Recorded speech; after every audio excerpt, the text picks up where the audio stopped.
Hello everyone to my channel. Everyone wants to buy games and may be afraid to regret it if this game is not beautiful. But today I will present it to you. Top 10 great games. You won't regret buying. Let's go.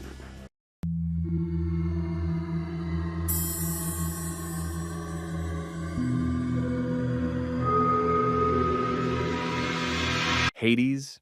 The player controls Zagreus, the prince of the underworld, who seeks to escape the realm to get away from his unloving father, Hades, and reach his mother, Persephone, in the mortal world. Along his quest, the other Olympians support him, granting him gifts called boons to help him fight the beings that guard the exit to the underworld. He is also aided by notorious residents of the underworld, such as Sisyphus, Eurydice, and Patroclus. The game world is divided between 4 main dungeons: Tartarus, Asphodel, Elysium, and the Temple of Styx, each representing one of the regions of the underworld, with each new region being unlocked upon clearing the previous.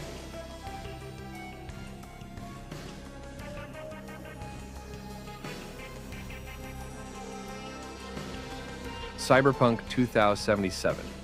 Cyberpunk 2077 is an action role-playing game, played from a first-person perspective as V, a mercenary whose voice, face, hairstyle, body type, and modifications, background, and clothing are customizable. There are also 5 attributes: body, intelligence, reflexes, technical, and cool, that can be customized to suit the player's gameplay style.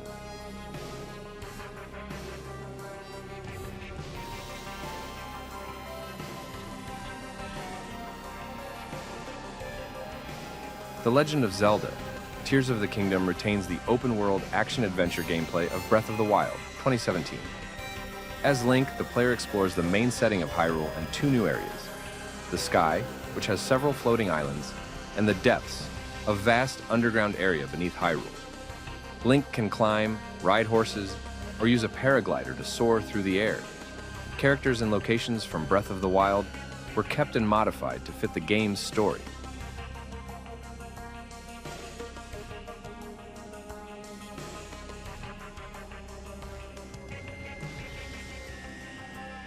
Uncharted 3. Drake's Deception. Uncharted 3. Drake's Deception is an action-adventure platform video game played from a third-person perspective, with the player in control of Nathan Drake. Drake has a large number of different animation sets, enabling him to react according to his surroundings. Drake is physically adept and can jump, sprint, climb, swim, scale narrow ledges and wall faces to get between points, and perform other acrobatic actions.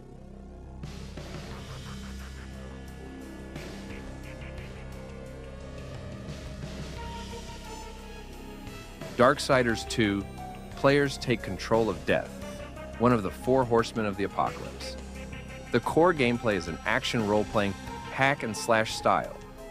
The game makes frequent use of interactive puzzle elements, requiring the player to think their way through a series of levers, doors, elevators, portals, etc., in order to traverse areas and reach objectives, which most of the time requires a key or a specific power to pass through.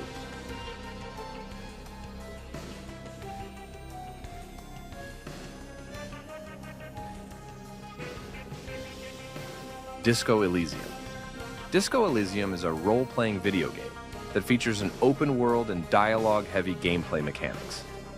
The game is presented in an isometric perspective, in which the player character is controlled. The player takes the role of a detective who suffers from alcohol and drug-induced amnesia on a murder case. The player can move the detective about the current screen to interact with non-player characters, NPC, and highlighted objects, or move on to other screens. Early in the game, they gain a partner, Kim Kitsuragi, another detective who acts as the protagonist's voice of professionalism, and who may be able to offer advice or support in certain dialogue options. Other NPCs may be influenced to become temporary companions that join the group and provide similar support.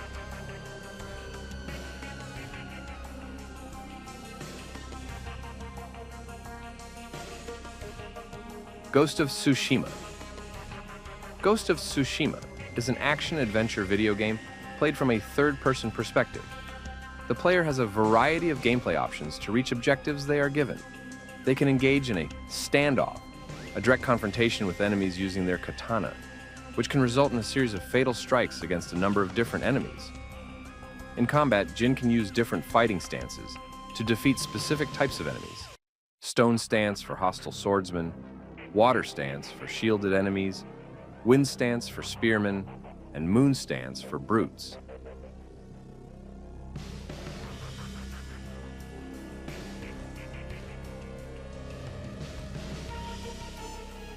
Homeworld 3. Homeworld 3 is a 3D real-time strategy game set in space. According to the developers, following the responses to partner surveys, the game boasts an extensive campaign mode, giving solo gameplay an important role. As with the other games in the franchise, combat gameplay is built around an effective 3D ballistic system.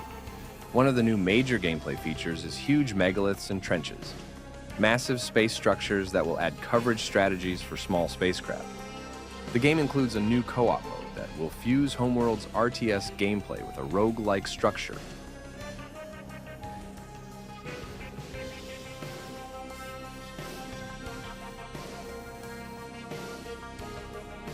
Hades 2, Hades, which was first released in early access in 2018 and had its full release in 2020, was Supergiant's most successful game by that point. But lead writer Greg Kasavin said the team was undecided as to if the game would receive a sequel.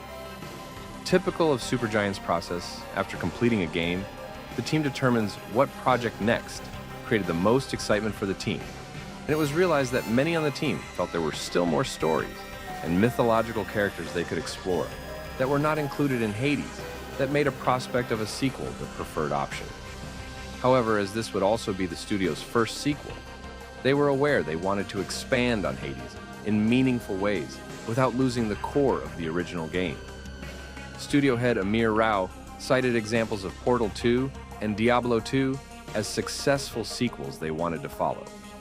Work on the sequel began near the start of 2021.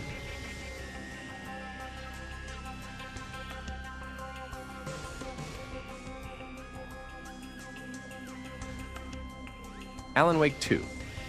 Compared to the original Alan Wake, which is an action-adventure game with horror themes, Alan Wake 2 is a survival horror game played from a third-person perspective. Players play as Alan Wake or Saga Anderson in two separate single-player stories, which can be played in any order the player chooses, although the opening and ending sequences can only be played as Saga and Alan, respectively.